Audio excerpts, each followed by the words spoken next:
안녕하세요. 준아저씨입니다.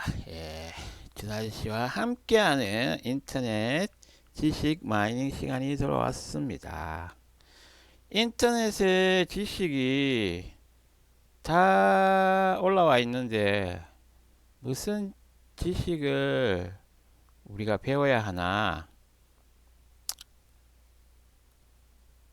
그렇게 AI 시대를 맞이하여 그런 질문을 하게 되는데요.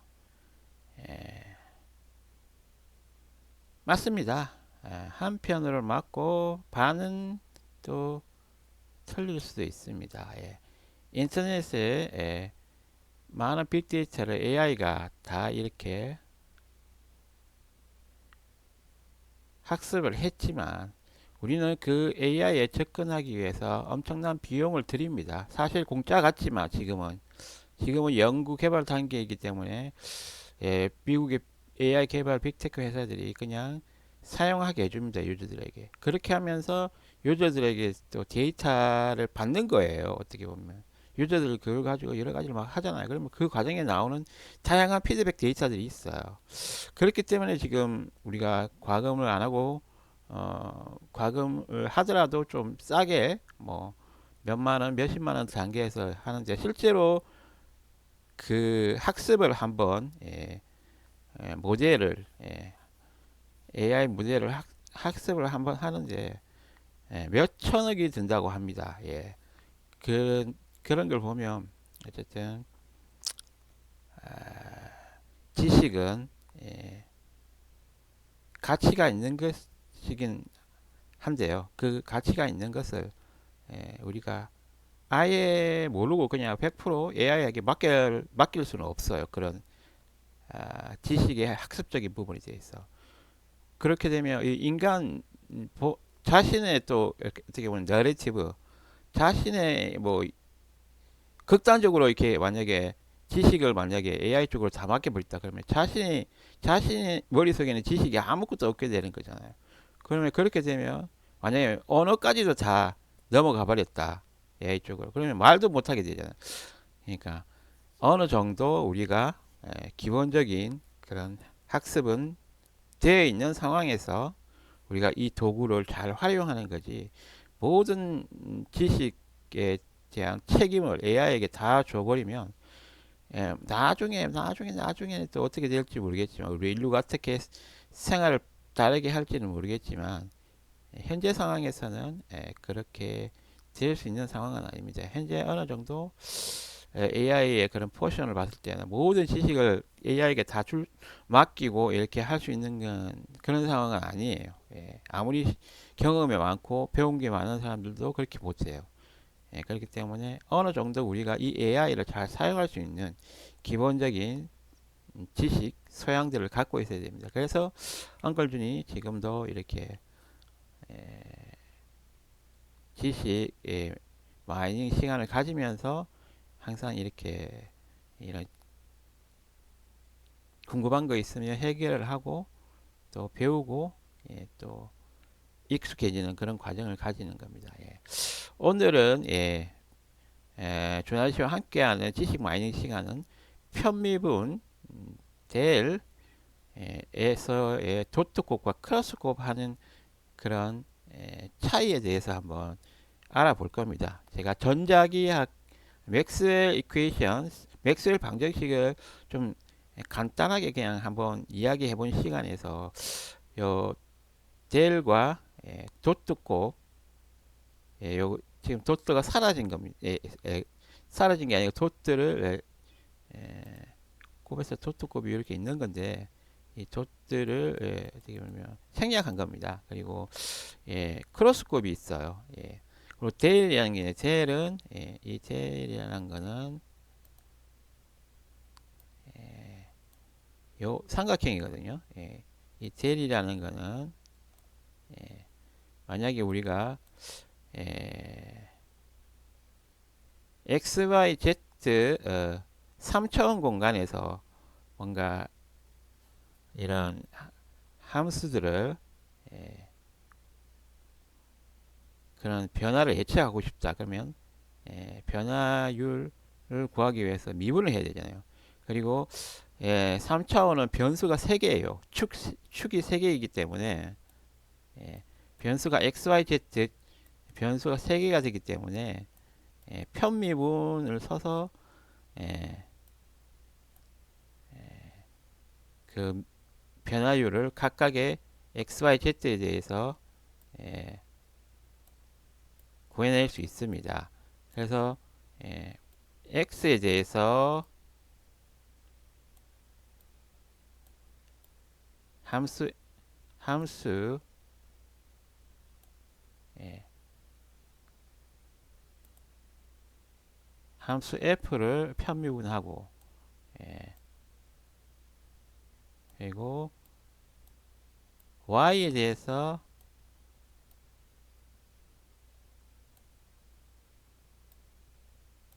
편미분하고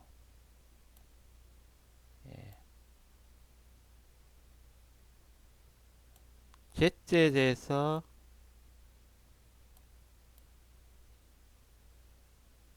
편미분을 하면 여기서 도트 값을 하게 되면 함수 f 이렇게 하게 되면 이건 도트 값이 되는 거죠. 근데 요 델은 요겁니다. 요거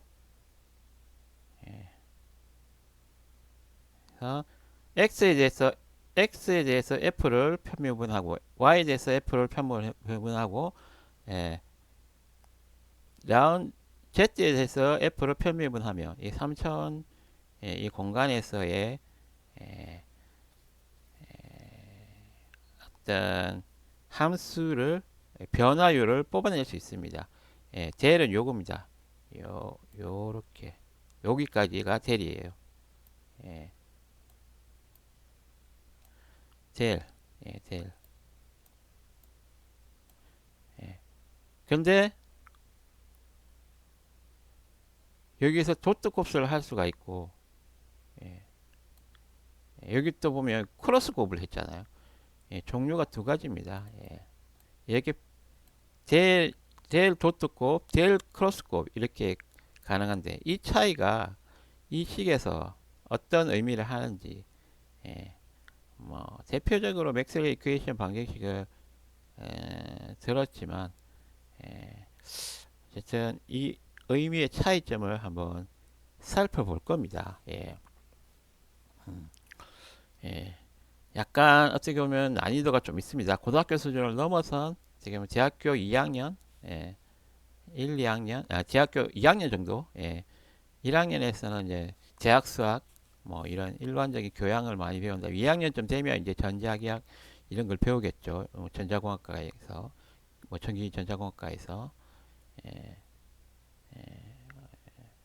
그러려면 이제 선행해서 이제 좀 알아야 들어야 될 게 이런 여기서 나오는 델의 의미, 편미분 방정식의 의미, 상미분 방정식과 편미분 방정식의 차이, 그런 거 제가 또 전 시간에 다뤘고요. 그래서 좀 더 이제 수식적으로 좀 확실히 좀 이해될 수 있게 한번 요 편미분 델의 도트 곱일 때와 크로스 곱일 때하고 어떤 차이가 있는가. 식은 맥스웰 방정식 식은 4개가 있다고 전에 제가 다룰 때 같이 이야기했었고요. 그런 어떤 때는 크로스가 되고 어떤 때는 예, 도트 곱이 되고 그런 차이를 한번 두 개의 그 도트 곱과 크로스 곱의 차이가 어떻게 이런 편미분 젤과 결합이 되어서 이런 전자기학의 그런 전자기학적인 이런 현상들을 설명하는지 그런 의미를 좀 더 어떻게 보면 수학적으로 조금 디테일하게 들어가는 시간입니다. 난이도가 조금 높습니다. 만약에 조금 어떻게 보면 예, 이번 시간은 좀 난이도가 그래도 예, 좀 있는 그런 난이도이기 때문에 조금 난이도 있다는 그런 설명을 한번 드리고 가도록 하겠습니다. 예, 일단 뭐 저도 요 지금 현재 상황에서는 뭐 크게 깊게 또 들어가는 거는 좀 의미가 없는 것 같고요. 예, 예. 전자기학 시간에 또 요 네 개 시기에 대해서 설명을 해드렸고요. 그 인터넷 지식 마이닝 과정을 끝나고 난 다음에 또 요 수식에 대한 의미를 조금 더 살펴보고 마무리 짓도록 하겠습니다. 예. 그러면 제가 구글 AI 모드에서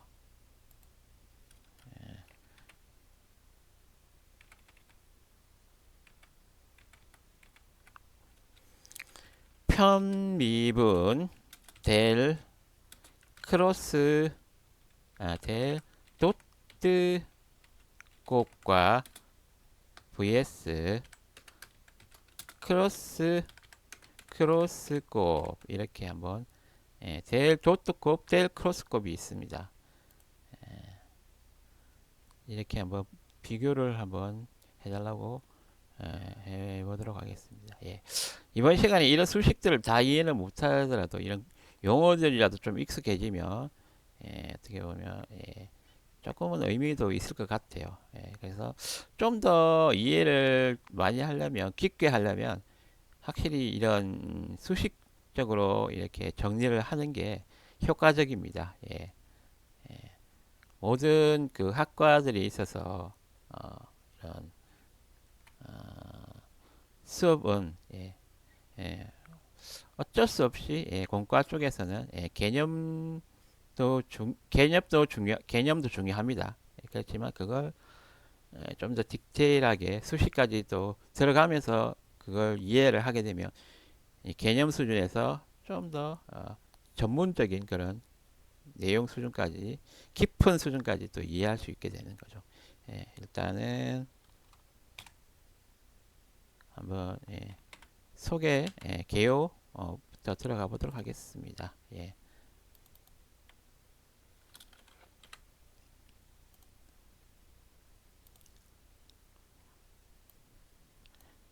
편미분에서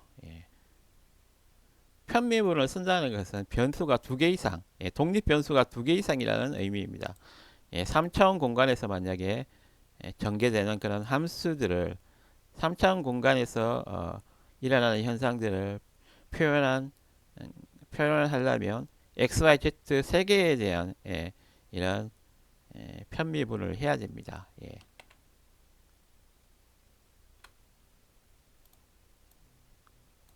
그 편미분 한 걸 더하면 예, 예, 예, 더하게 되면 어떻게 보면 편미분이 전체가 편미분이 된 거죠. 그 하나의 그런 어떻게 보면 펑션인 거죠. 펑션. 대수적인 그런 공간에서 예, 그런 어떻게 보면 플로팅 하거나 인빌딩 할 수 있는 그런 펑션입니다. 크기 조절 펑션이 한글로 말하면 함수죠. 함수. 예, 함수. 함수는 예, 이런 대수 공간에서 리니어 엘제브라 이 대수 공간에서 어떤 그런 자취를 플로팅 할 수 있습니다. 뭐 1차 방정식, 2차 방정식, 3차 방정식 그 변수가 한길 때 그런 거고 독립 변수가 한길 때 두 개 되면 2D, 세 개 되면 3D 이런 공간으로 확장이 되는 거죠. 편미분 연산자 델 편미분 연산자라고 할게요. 편미분 연산자 연산자 델 네블라라는 또 다른 또 용어도 있네요. 델이 더 익숙합니다. 저도 유체역학 시간에 또 우리 유체역학 그 교수님께서 항상 델뭐 크로스곱 도트곱 막 이런 이야기를 많이 하셨어요.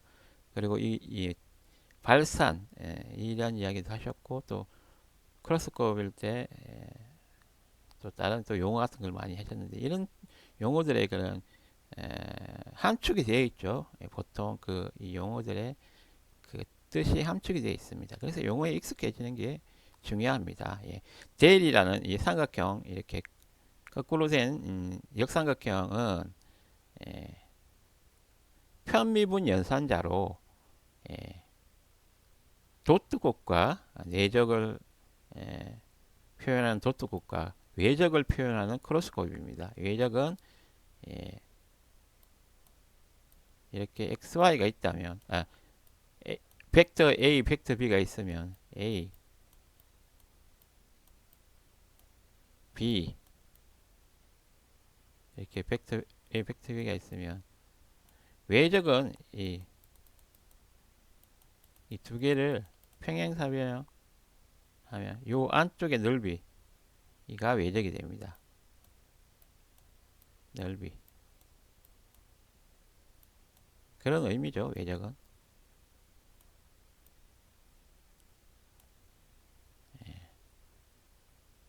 넓이 a 그리고 내적은 이거 내적과 외적 비교했을 때 그때 동영상에 또 자세히 설명했는데 한 번 더 다시 짚고 넘어가자면 이렇게 직각일 때 요 빨간 부분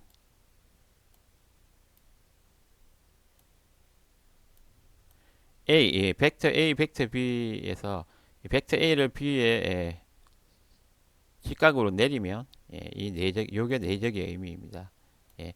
어떻게 보면 방향의 유사도를 벡터의 방향의 유사도를 이 내적을 통해서 구할 수 있는 거고 크로스곱은 이 넓이 외적을 구하거나 또는 이 두 개 벡터의 접선 벡터 n을 구할 때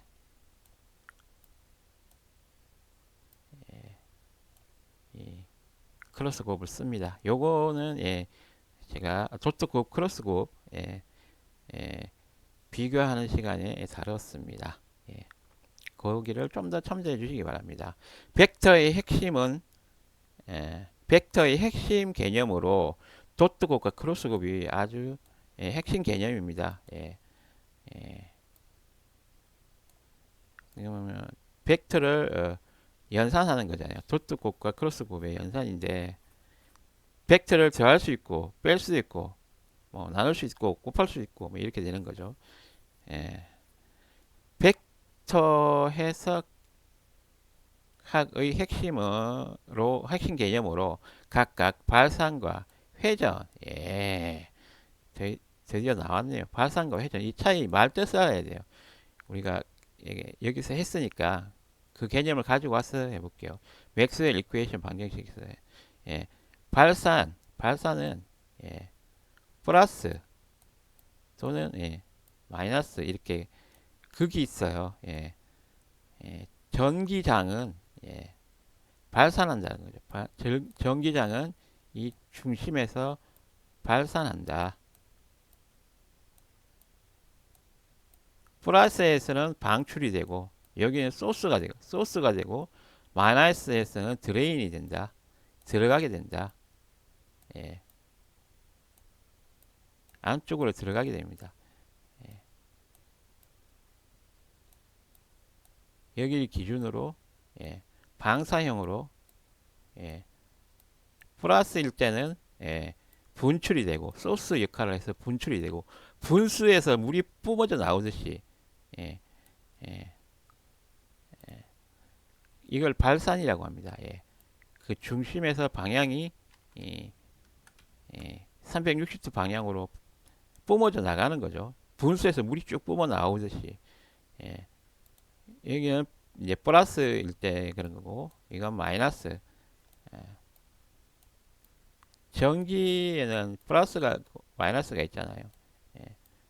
그러면 여기서 이런 전기장들이 사실은 이렇게 연결이 돼서 이렇게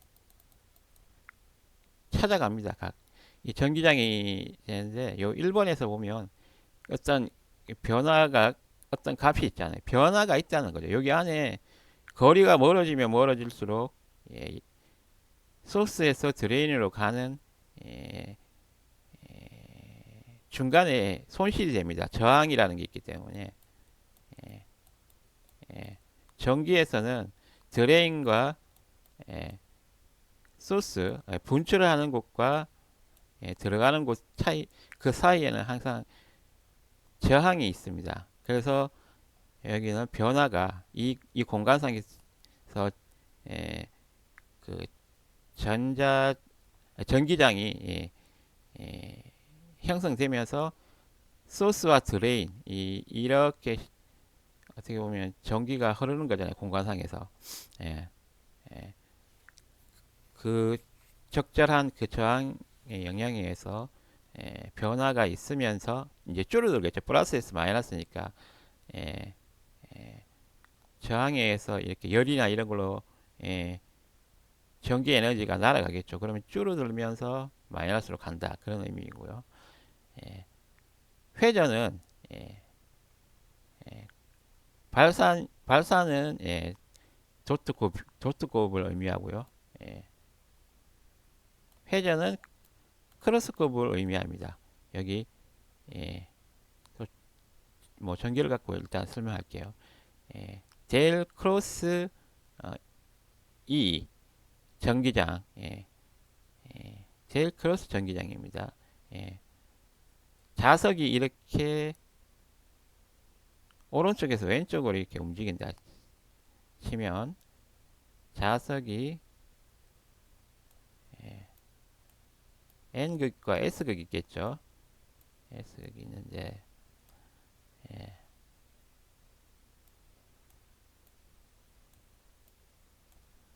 이렇게 전류가 흐를 수 있는 코일 이런 코일이 있으면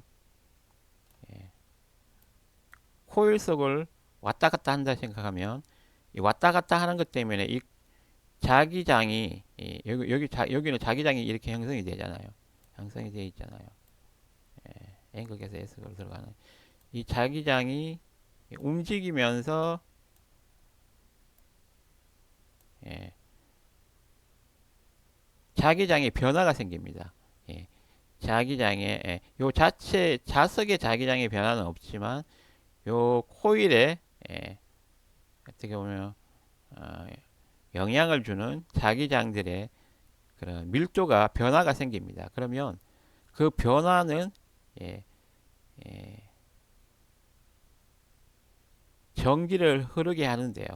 이 코일에서 이 자석이 움직이는 예, 왔다 갔다 뭐 이렇게 할 수도 있겠죠.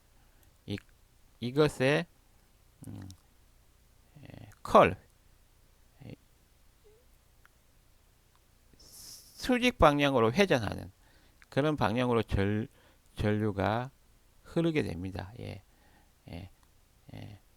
이게 자석이 여기 안으로 들어가서 나오고 이렇게 아니면 이렇게 계속 돌게 되면 이게 뭐 만약에 예, 회전을 계속 하게 되면 어쨌든 이렇게 가로 방향 직선 이 코일에 대해서는 가로 방향으로 만약에 자석이 움직이게 되면 코일에서는 전류가 이렇게 수직 방향으로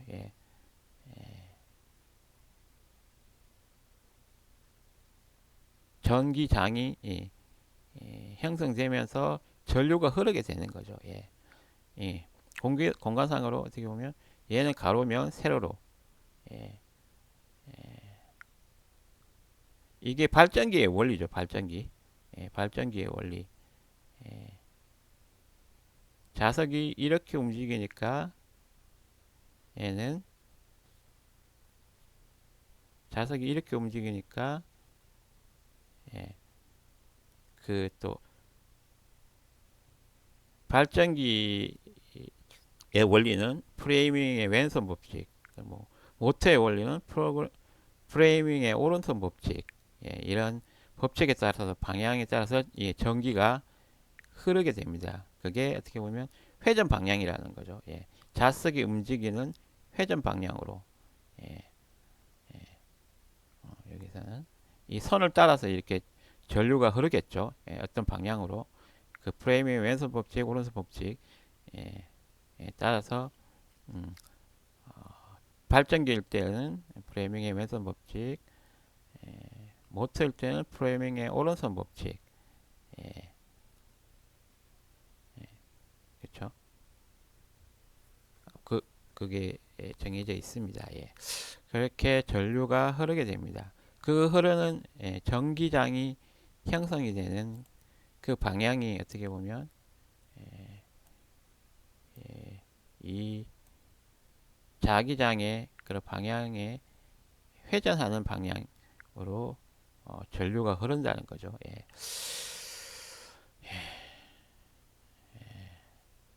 여기서는 전기장에 보면 나란한 방향으로 이렇게 전류가 흐르게 되겠죠. 전기장,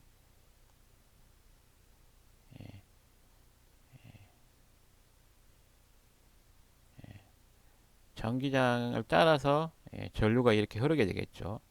예. 마이너스, 플러스에서 마이너스로 전류가 흐르게 될 거고, 이 자석의 방향에 회전하는, 수직으로 회전하는 방향으로 전기가 흐르게 됩니다. 그래서 이 코일로 가지고, 예, 보통 모터나 발전기를 자석과 이렇게 수직인 방향으로 만들어서 이렇게 또 코일로 만들어 가지고 길이를 또 늘리죠. 그렇게 하면서 이제 변화량을 더 키우는 거죠. 어떻게 보면 여러 개의 그런 전선들을 코일로 만들어 겹침으로써 그 이 자석의 변화율을 감지하는 코일의 길이를 길게 만들어 주니까 더 전기가 많이 발생하고 발전기에서는 모터에서는 또 힘을 더 많이 또 발생할 수 있는 그 전선을 길게 하면 길게 할수록 전자석 같은 우리 어릴 때 자연 시간에 선생님 전자석 만들면 이걸 많이 가면 많이 감을수록 전자석 세기가 커지잖아요. 그렇게 되는 겁니다. 전 발사는 소스와 드레인이 있는데 소스와 드레인이 있는데 소스에서는 이렇게 360 방향으로 뿜어낸다는 거고 드레인에서는 반대로 360도 방향에서 안쪽으로 빨아들인다. 예, 전기장을 이렇게 표현할 수 있습니다. 그리고 이건 중요한 개념이기 때문에 확실히 이해하고 가는 게 좋습니다. 회전은 자석이 이렇게 직선으로 이동할 때 그 직선으로 이동하는 수직 방향으로 회전 그런 하는 방향으로 전기가 발생한다. 예. 그리고 뭐 그런 또 예. 전기가 또 반대로 전기가 흐를 때 그 전기선 주위로 자기장이 또 수직으로 이렇게 자기장이 전류의 변화, 예, 전류의 밀도, 이건 전류의 변화, 이건 전류의 밀도, 예, 전류의 변화, 라운드 팁 시간에 대한 전류의 변화, 또 전류의 밀도, 전류가 세거나 또는 변화가 많이 일어날 때는 이렇게 자기장이 이 전선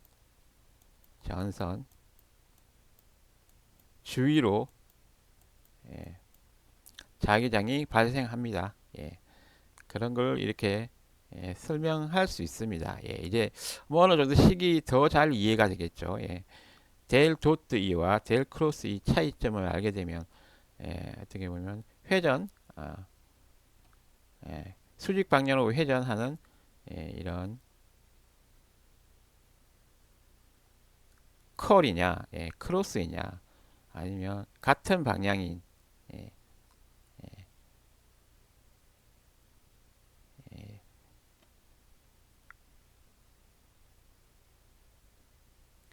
자기장의 방향과 전류의 방향이 같은 방향인 예,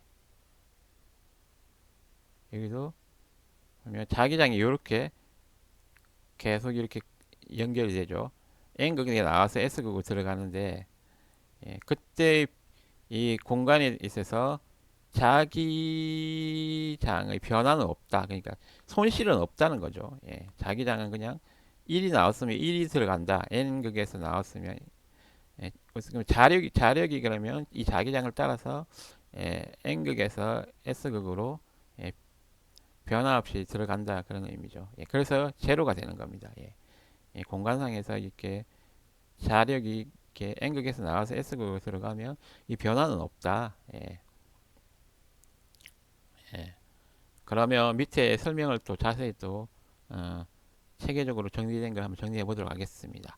델 도트곱 델 이거는 편미분 기호라고 했죠. 편미분 기호 거기에다가 도트 함수 어떤 여기서는 전기장을 표현하는 함수 자기장을 표현하는 함수 뭐 A를 표현하는 함수라고 치면 발산이다. 델 도트 값은 소스와 드레인이 있는데 예, 소스와 드레인이 있는데 그 발산이다. 예, 소스 드레인 예, 여기도 소스 드레인 소스에서 나오고 360도 방향으로 나오고 드레인에서는 들어가고 그런 개념입니다. 예.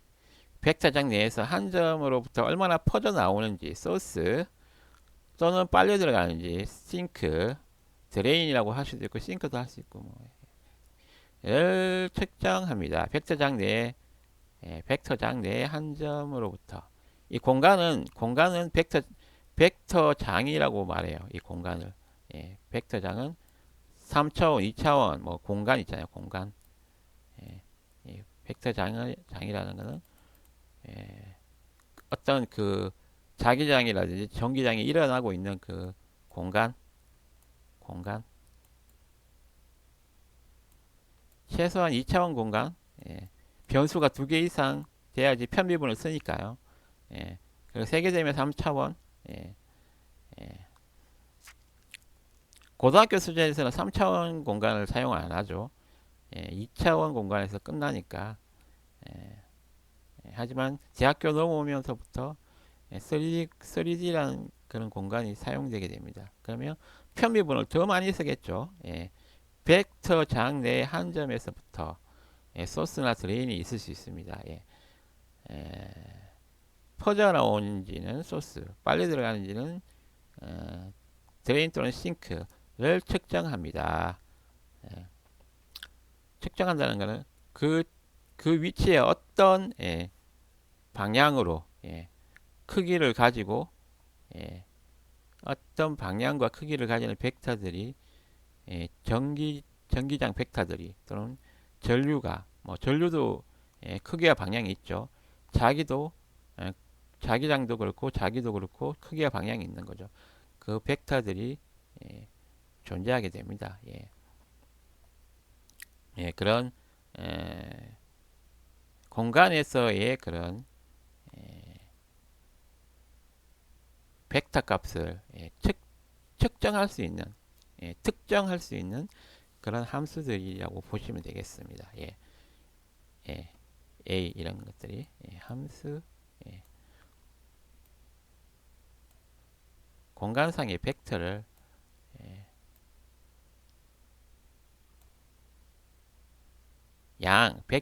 한 점으로부터 이렇게 하면 이게 덧도 곱은 이 결과값이 스칼라가 나오잖아요. 이렇게 스칼라가 나오기 때문에 얼마나 이런 전기장 내에서 한 지점에서 얼마나 강한 전기 그런 게 존재하는지 크기가 존재하는지 그런 한 지점 공간에서 한 지점 그 스칼라 그 값을 이렇게 더하기 해서 함수를 편미분해서 만약에 예를 들어서 전기의 전류 전기장 전기장 자기장 이런 게 될 수 있죠. 여기 들어갈 수 있는 거는 공간상 3D 공간상 또는 2D 공간상에서 전기장, 자기장이 존재하기 때문에 그 전기장, 자기장을 따라서 또 전기와 자기가 흐름이 있는 거죠. 예, 자기장.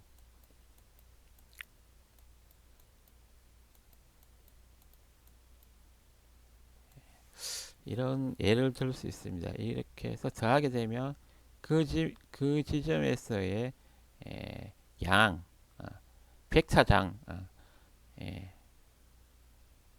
벡터가 이렇게 연속적으로 쭉 흘러간다는 거죠. 예. 크기와 방향을 가지는 전기가 이렇게 흘러간다는 거죠. 예. 전기가 흐르면 예. 그리고 자기가 자기장이 흐르면 여기 어, 자기가 있다는 거죠. 예. 그래서 그런 예, 크기니까 전기의 뭐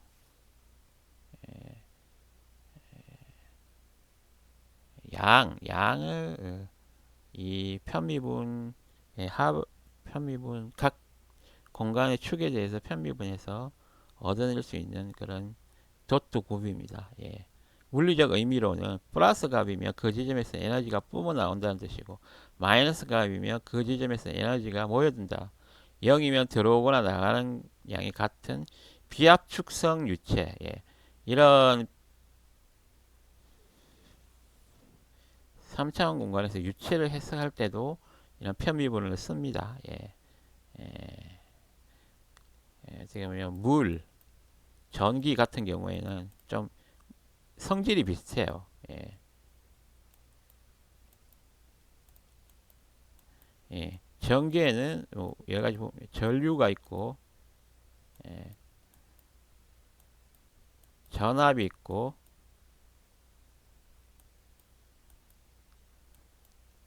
저항,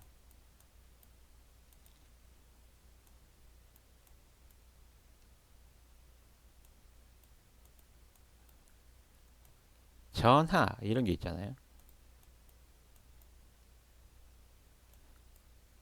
예. 커패시터, 저항 R, 전압 V, 전류 I.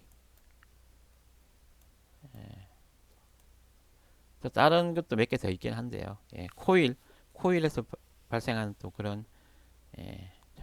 전하는 콘덴서 그리고 코일에서 발생하는 이건 커패시턴스, 리액턴스 뭐 이런 또 다른 또 이렇게 이런 예, 그런 값을 정해야 하는 이런 종류가 물에서도 예, 예, 수압, 예,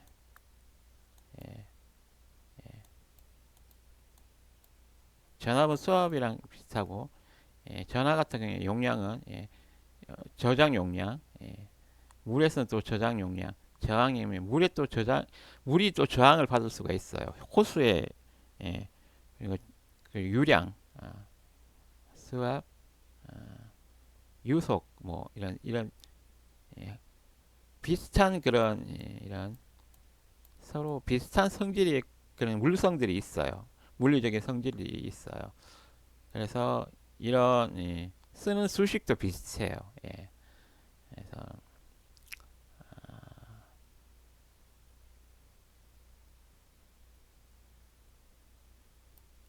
여기서 유체를 언급한 것도 이런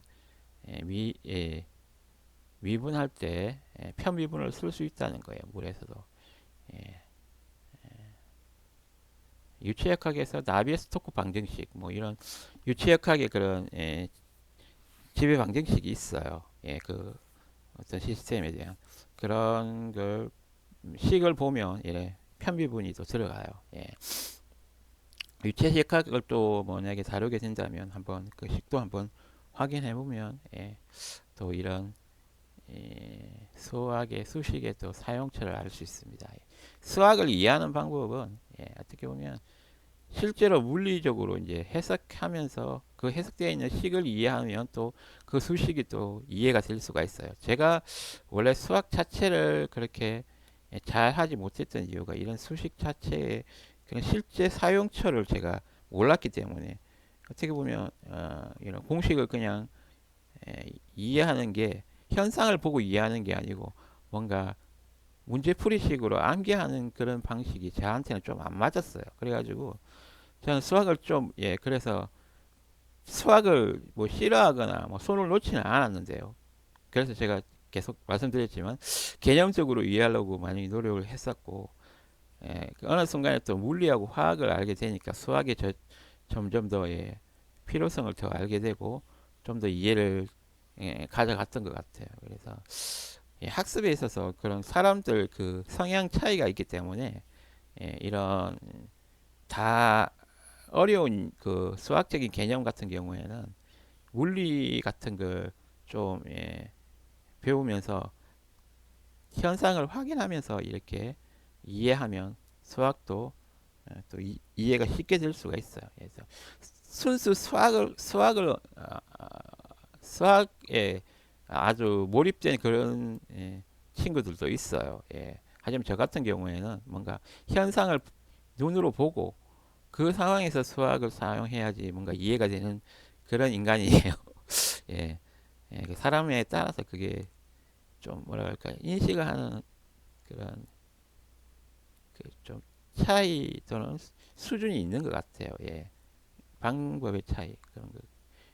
일단 눈으로 확인해야 되는 그런 사람이 있고 그냥 머릿속으로 그냥 상상만 해도 이해되는 사람이 있고 그런 것이 있는 것 같아요. 끝까지 말은 안 하죠.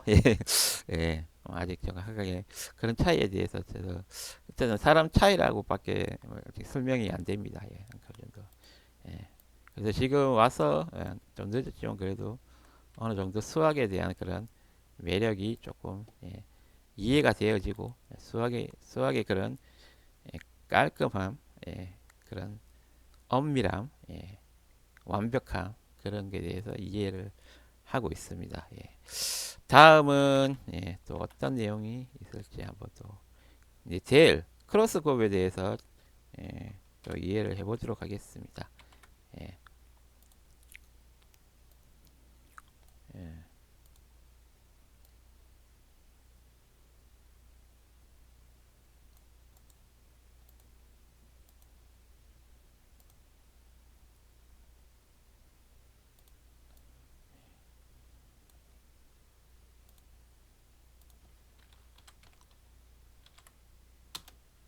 예. 도트 곱은 예, 어떤 스칼라 값을 뽑아내는데 벡터 장 공간 내에서 한 점에 있는 어떤 양을 구해내는 예, 스칼라 값을 구해내는 어떤 전기장 내에서 한 점에 있는 전기 그런 예, 어떤 전기장 내에서 한 점에 있는 요 점에 있는 한 점에 있는 벡터가 있잖아요. 벡터가 있 자이 벡터 크기와 방향을 가지는 그게 연속적인 벡터예요. 이게 흐른다는 거죠. 그 방향에 따라서 전기가 흐르는데 이 한 지점에 공간상의 XYZ 공간상에서의 그런 양을 뽑아내는 그런 도트 곱이라면 델은 또 3차원 공간이기 때문에 변수가 세기 때문에 편미분을 쓴다는 의미이고 예, 그래서 발산입니다. 발산의 의미이고 크로스 곱은 회전 어떤 전선의 전류가 흐르면 회전하는 방향으로 자기장이 형성이 된다. 회전하는 방향으로 컬. 예, 이 회전하는 방향으로 자기장의 또 벡터장에서 이렇게 어떤 값을 가지며 크기를 가지며 이렇게 회전하게 되는 거죠. 예. 그래서 그걸 표현하면 벡터장 내에서 어떤 공간 내에서 전기가 흐르든지 좀 자기가 흐르든지 전기 자기의 변화가 있든지 그런 상황에서 공간에서 한 점을 중심으로 흐름이 얼마나 세게 어느 방향으로 회전하는지를 측정합니다. 어떤 한 점, 여기서는 전선점이 되겠죠. 이 한 점에서 얼마나 세게 이 주위를 이렇게 장을 필드를 일으키면서 예, 회전하는지. 회전은 꼭 이렇게 하나만 있는 게 아니고 이 R이 커질 수 있죠. 이렇게 R이 커질 수 있죠. 이 360도 이게 다 돕니다. 이렇게 R이 커질 수 이 자기장이 형성이 됩니다. 예. 그래서 벡터 장내에서 한 점을 중심으로 어떤 중심이 있다는 거죠. 예. 한 점을 중심으로 흐름이 얼마나 세게 어느 방향으로 회전하는지 측정합니다. 예. 그래서 이 돛도 높은 한 점에서의 그런 예, 크기, 스칼라 값이 나오지만 여기서는 얼마나 세게 회전하는지 벡터 값이 나옵니다. 방향과 크기가 다 있는 이 회전할 때 이 접선 방향으로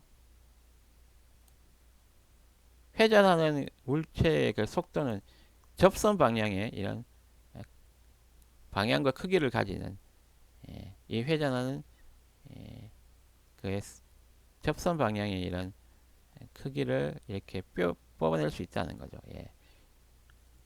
어느 방향으로 시계 방향인지 반시계 방향인지 그리고 그 크기가 이렇게 위에서 보면 여기 전선이 이렇게 있어요. 전류가 한 축에서 이렇게 전류가 흘러가고 있으면 자기장이 이렇게 생길 거잖아요.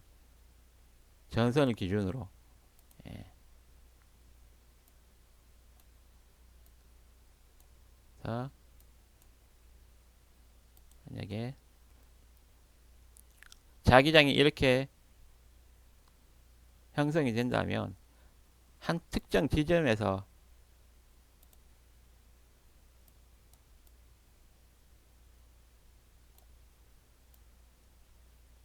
이 자기장의 흐름에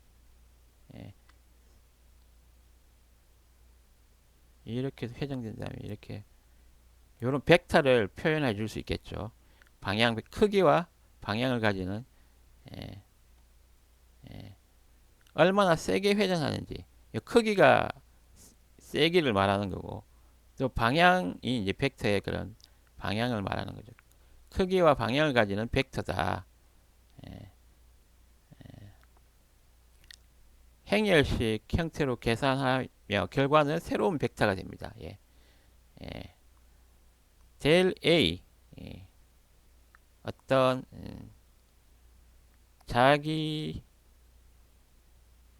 자기장이라면 자기장의 특정 지점에서의 그런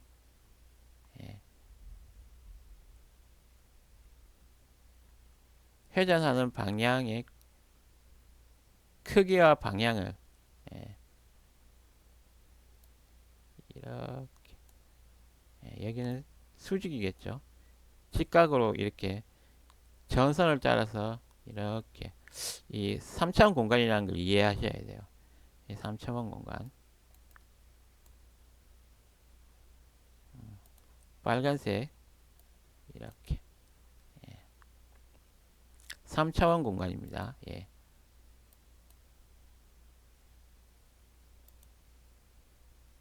전류는 빨간 축에 따라서 평행하고 이 하다 보면 자기장은 이 녹색 평면에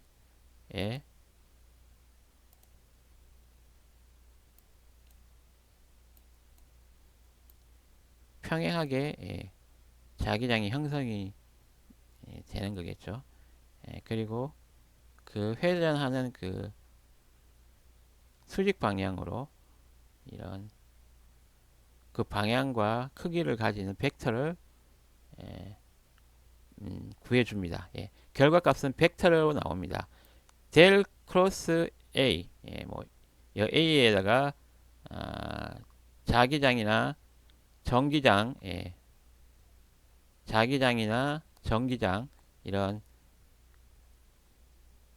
함수를 예, 넣게 되면 그 각각의 예, 위치에서 3D 공간 벡터장에서 이런 자기장의 회전 방향에 대한 벡터를 뽑아내게 됩니다. 물리적인 의미로는 예, 벡터의 방향은 회전축 방향을 나타냅니다. 벡터의 방향은 회전축의 방향을 나타냅니다. 벡터의 방향은 회전축의 방향을 나타낸다.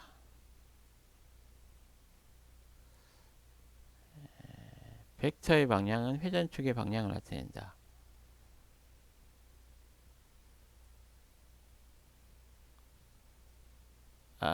그럼 제가 설명을 잘못한 건가요? 벡터의 방향은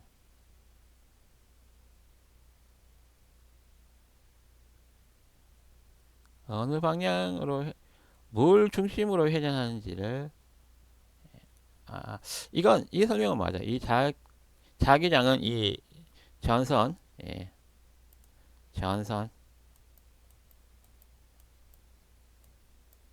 전선에 이렇게 만약에 전류가 흐른다면 이 그림하고 똑같이 전류, 예, 전류 기전이 일어난다면 전류 이렇게 하면 이렇게 자기장이 돌겠죠. 예, 예,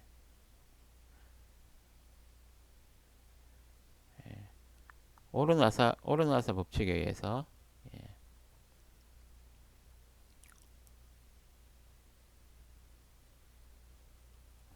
전류가 예, 앞에서 화면 쪽에서 화면 안으로 들어가는 전류가 흐르게 되면 이런 식으로 자기장이 형성이 됩니다. 예, 자기장이 이렇게 형성이 된다는 거죠. 예, 이 자기장이 이 선을 따라서 예, 시계 방향으로 이렇게 형성이 된다는 거죠. 예, 그리고 각각의 위치에서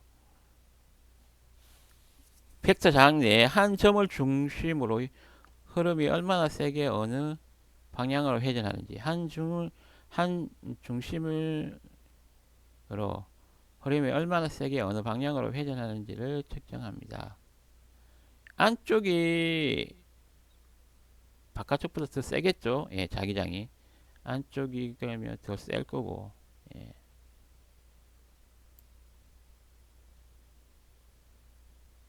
길이가 더 길겠죠.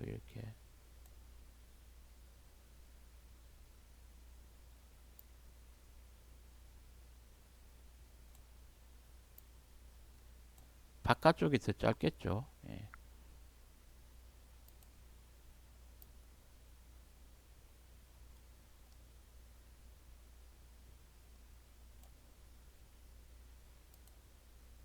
이렇게 그림이 좀 이상한데 어쨌든 이 자기, 자기장 회전하는 거에 수직하게 이렇게 벡터들이 이렇게 각 지점에도 다 이렇게 표현을 할 수 있겠죠. 근데 이것의 물리적 의미는 벡터의 방향은 회전축의 방향을 나타냅니다. 이 벡터의 방향은 회전축의 방향, 회전축의 방향. 그럼 이걸 수직을 나타낸다는 의미인가? 음, 그러면 맞는 것 같은데 벡터가 만약에 있어. 벡터 AB가 있으면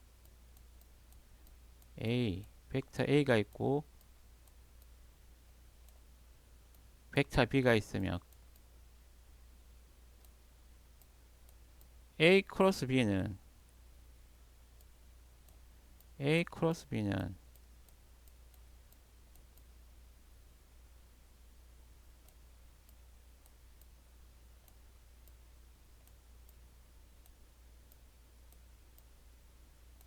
A 크로스 B는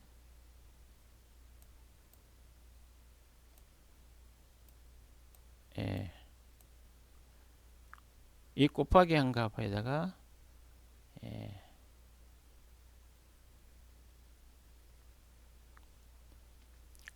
A 절대값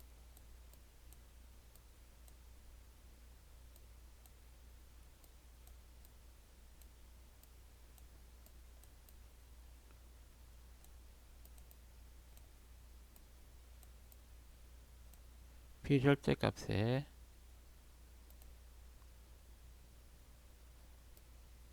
사인 세타 다 곱하기죠. 사인 이 다 스칼라 절대값이니까 이게 스칼라 사인 세타도 스칼라 AB 간의 각도가 세타라 그러면 사인 세타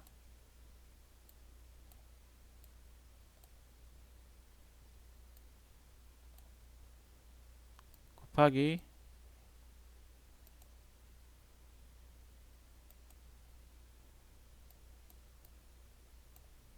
노멀 벡터 이렇게 되죠. 예, 예.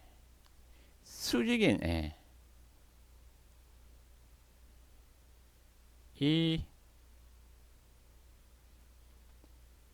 자기장의 예, 수직인 예, 예. 노멀 벡터를 구해주는 거죠. 예, 예. 그래서 수직인 거죠. 예, 그러네요. 벡터의 방향은 회전축의 방향을 나타냅니다.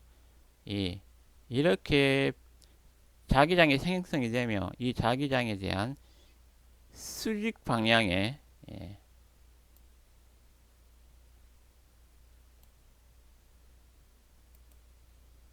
노멀 벡터니까 예, 이렇게 표현해야 돼. 이쪽으로 가야 되네. 이쪽으로 가야 돼. 그래서 예, 전기가 여기서부터 이렇게 흐르니까 이렇게 노멀 예, 이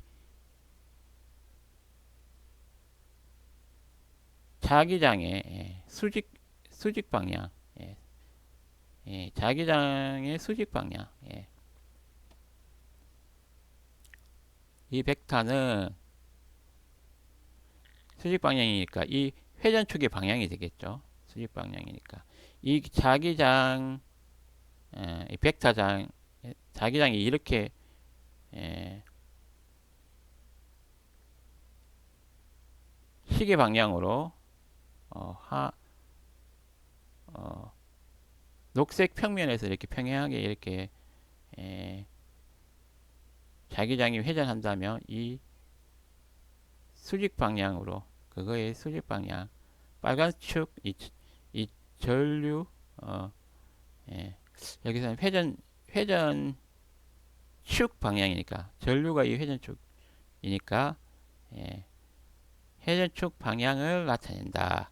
벡터의 방향은 예, 이 노멀은 이 자기장의 예, 회전축 방향 예, 이 여기 그림의 상에서는 전선이 되겠죠. 예, 회전축 방향을 나타낸다. 예, 아주 예, 이런 벡터 장에서 이 그림을 이해를 잘해야 되겠네요. 예.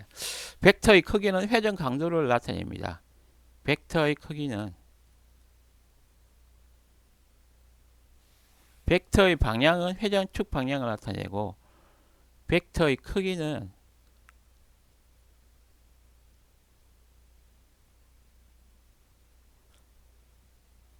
벡터의 크기는 예, 여기서 만약에 전류가 엄청나게 밀도가 높거나 전류가 여기 흐름 이쪽 방향이죠. 밀도가 높다면 예, 그 강도가 높다면 전압이 높다면 예, 벡터의 크기는 회전의 강도가 됩니다. 회전이 강해지겠죠. 예. 만약에 전압이 높다면 자기장의 강도가 예, 벡터의 크기는 회전의 강도를 나타냅니다. 벡터의 크기는 전류가 흐르는 방향이니까 예, 전류가 세지면 자기장은 예, 자기장의 회전 강도는 또 커지는 거죠. 예, 예. 자기장의 강도도 세지고 그렇기 때문에 이 자기장의 자기 회전 강도는 이 전선에 흐르는 어, 정, 전류의 세기만큼 이 자기장도 세진다. 회전하는 방향 이 자기장도 세진다. 회전 성분이 없음 제로이면 회전 성분이 없다. 비회전성 보존 역장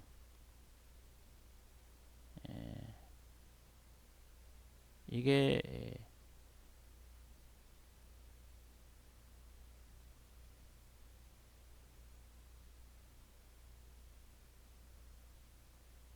회전 성분이 없다. 예. 크기가 제로이라는 것은 이 값이 이 크기가 제로이다 그러면 x, y, z에 대한 그런 값이 없다는 거잖아요. 그러면 뭔가 전류가 안 흐를 때는 자기장이 발생이 안 하겠죠. 그런 의미로서는 이해가 됩니다. 전류가 흐르지 않으면 자기장이 발생하지 않는다. 자기장이 없다는 의미, 비회전성.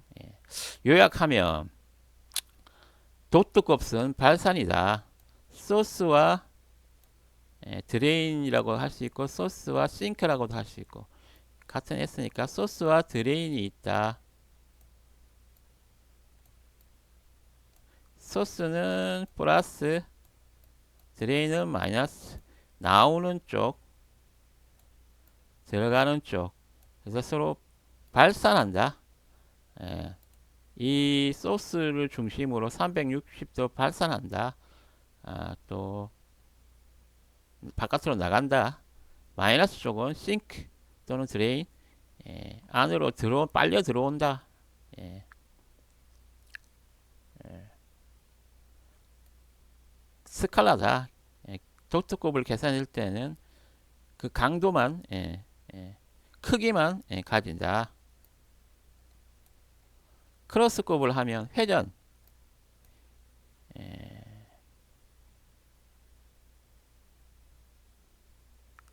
컬을 이야기하고 벡터는 크기와 방향 벡터니까 자기장의 수직인 방향 자기장이 돌아가는 자기장에 돌아가는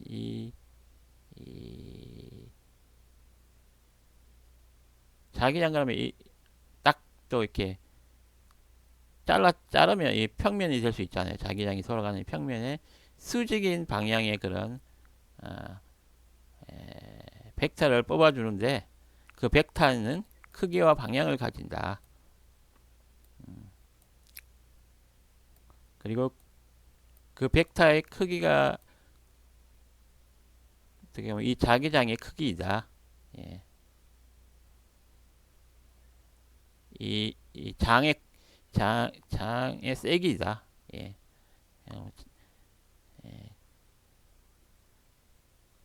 이렇게 이해할 수 있겠습니다. 도트콥, 크로스콥을 의미를 한번 이해해 봤습니다. 발산과 회전이다. 상당히 편미분의 델 도트콥, 델 크로스콥을 이해하면서 맥스웰 방정식의 이 식을 좀 더 잘 이해할 수 있겠죠. 전기장의 공간적인 델은 공간적인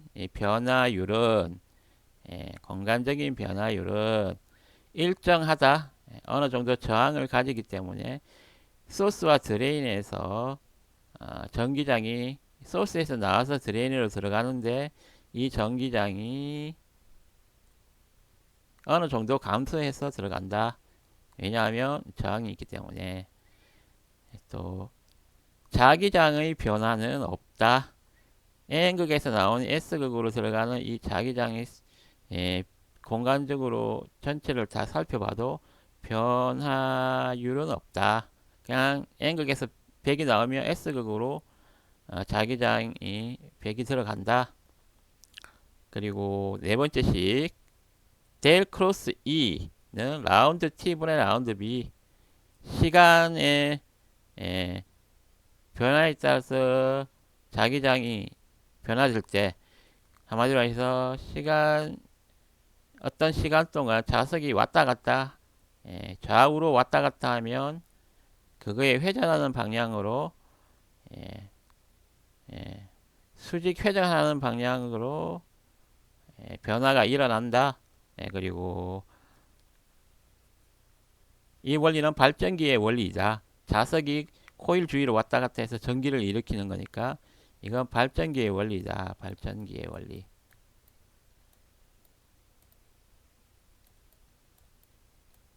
반대로 전기가 흐르면 자기장이 생긴다. 예, 전기가 흐르면 자기장이 생긴다. 이 자기장에 의해서 예,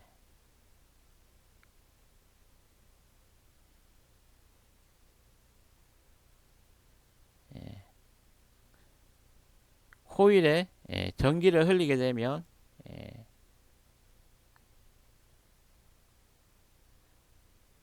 영구 자석 이 주위를 둘러싸고 있는 모터는 영구 자석이 바깥에 그 형태는 여러 가지긴 한데 자석이 바깥에 이렇게 붙어 있는 게 있고 안에서 돌아가는 게 있어요.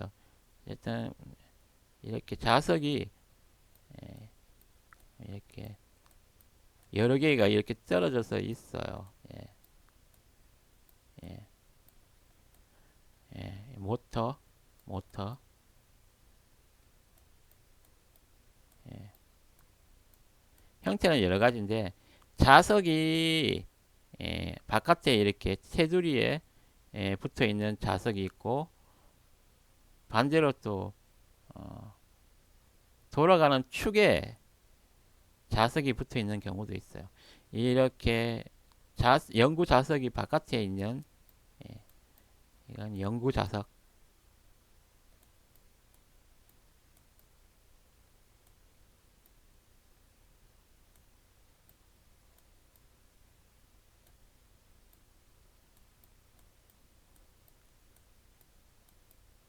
자력이 계속 존재하는 자석이죠. 영구 자석 안에 회전자가 돌아가는데요. 회전자가 구리가 감겨져 있는 그런 회전자예요. 회전자가 이렇게 좀 작게 생겼어요. 축이 이렇게 있고 모터 중심을 지나는 축에 있어요. 이 자석이 예, 여기 끝에는 또 브러쉬가 이렇게 브러쉬 있는 게 있고 브러쉬 없는 게 있는데 브러쉬 모터는 여기 전기를 이렇게 걸어줘요. 예,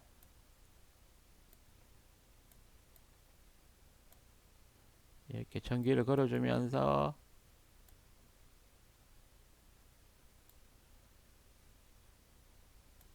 여기서 코일이 이렇게 다 감겨져 있어요. 여기 코일이 감겨져 있으면 전기가 여기 동그란 게 여기 들어가요. 모터에. 그러면 여기 전기를 딱 걸어주면 예,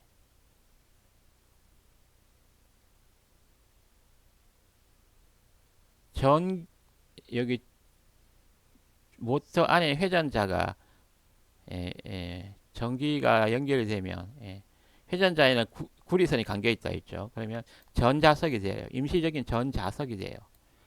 임시적인 전자석이 되면 NS 극이 나타내는 전자석이 되는데 여기 영구 자석과 서로 밀치면서 회전을 할 수 있게 그런 모터가 그렇게 설계가 되어 있습니다. 이 모터는 엄청나게 우리가 많이 쓰이죠. 전기 자동차 바퀴 굴리는 데도 쓰이고 로봇 팔에 전기 액추에이터에도 쓰이고, 예, 전기가 흐르게 되면 여기 전자석이 되어서 여기 바깥에 있는 연고 자석들하고 서로 밀치면 회전을 하는, 예, 그런 회전, 회전자가 되는데, 이런 원리가 이런 마지막, 예, 맥스웰 이퀘이션의 마지막 법칙인데요. 법칙의 그런 원리인데요. 그러니까 전자석에 전기를, 에, 구리가 감겨져 있는 이런 회전자에 전기를 흘려주게 되면 이 회전자가 순간적으로 자석이 되어버려요. 예. 여기 구리선에다가 전기를 흐르게 되면 자기장이 형성돼서 어느 정도 자석이 된다는 거죠. 예. 예. N극, S극을 만들어주면, 예. 이 자기장을, 전자석은 N극, S극이 또 순간적으로 만들어지게 되거든요. 그럼 여기 연고 자석에 있는 N극, 여기 N극, S극이 있겠죠. N극, S극이 있으면,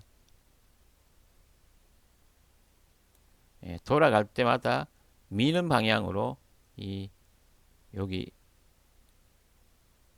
브러쉬, 전기 브러쉬 있는 쪽 여기서 전류를 스위칭을 시켜줘요. 그러면 돌아갈 때마다 밀리는 방향으로, 그러니까 이 회전할 수 있는, 이 회전자가 회전할 수 있는 방향으로 전자석을, 극을 바꿔주게 되면 계속 돌게 되는 거죠. 모터가 원리가 그런 원리예요. 전자석의 원리죠. 모터 또는 전자석의 원리. 전기를 흐르게 되면 자기장을 띠기 때문에 어떻게 보면 코일 주위에 극성이 생기고 전자석이 된다. 이런 마지막 그 엑셀 방정식의 마지막 식 델 크로스 B, 자기장의 그런 방, 자기장의 이런 방향은, 그리고 크기는 전류 밀도, 전류의 강도죠. 전류가 얼마나 세게 흐르느냐. 그리고 그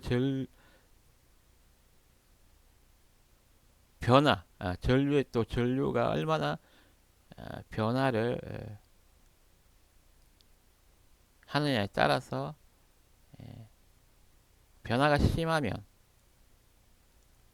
가속, 그 전류가 있어. 전류에 대한 변화, 증가나 감소 이런 게 따라서 영향을 받아서 감소될 때는 마이너스, 요게 마이너스 될 거고 증가되면 플러스 될 거고 그러면서 어, 그 강도가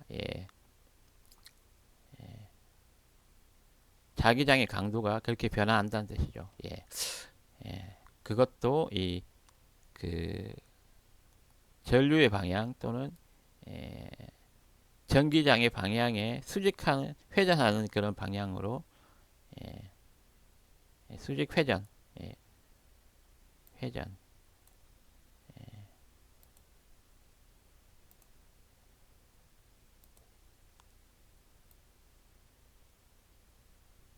회전, 회전.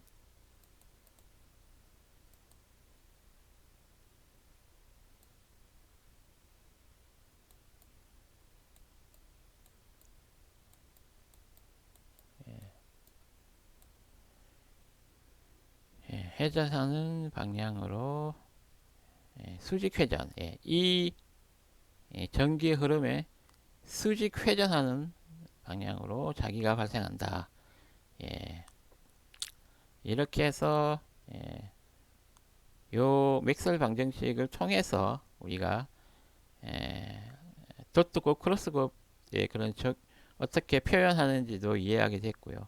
그걸 통해서 또 전기장, 자기장 어떤 식으로 또 맥스웰 방정식이 표현되는지 그걸 알게 되었습니다. 어떻게 보면 수학과 물리, 예, 전기, 자기, 전자기 뭐 이 학문은 수학으로 어떻게 보면 수학이라는 언어를 가지고 기술이 되어질 수 있는 아주 그런 수학이라는 건 정말 예, 과학의 그런 기술, 예, 어떤 이런 방정식들을 예, 항상 성립한다는 건 아니고 항등식과 방정식이 또 다르잖아요. 예. 이거는 방정식입니다. 이런 방정식, 이퀘이션, 이퀘이션 방정식.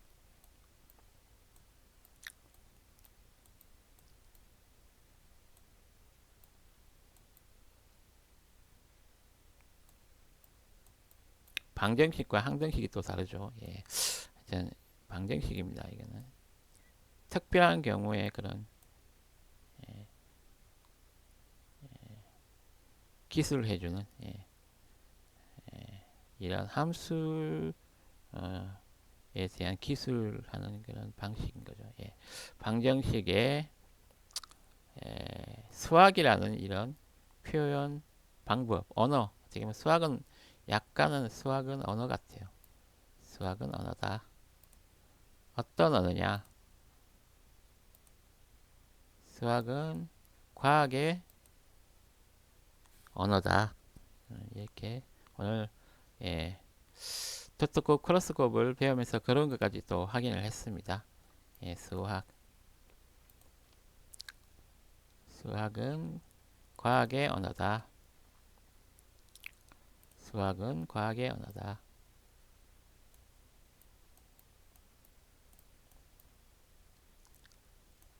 수학은 과학의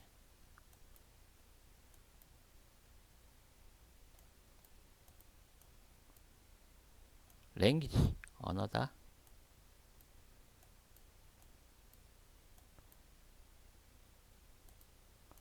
수학은 과학의 언어다. 이렇게 마무리 짓도록 하겠습니다. 예, 예. 이제 편미분의 델 도트곱과 크로스곱을 이해하고 맥스웰 방정식을 조금 더 수학적으로 잘 정리가 되셨나요? 엉클준 개인적으로는 그런 목적으로 제가 이번 시간을 가지려고 생각을 했습니다. 충분히 엉클준이 만족하고 있습니다. 이런 식에 대해서 좀 더 잘 이해하게 됐다. 그렇게 말씀드릴 수 있겠습니다. 감사합니다. 준 아저씨였습니다. 의미가 있으셨나요? 즐거우셨나요? 알아가는 재미를 느끼셨나요? 만약에 그러셨다면 엉클 준스 테크앤아트 TV, 엉클 준스 게임 TV 많이 놀러 오셔서 또 더 많은 의미와 흥미를 가져가시고요. 그리고 구독과 좋아요도 꾹꾹 눌러주시면 감사하겠습니다. 오늘 여기까지 마무리 짓도록 하겠습니다. 즐기세요. 엉클 준이었습니다.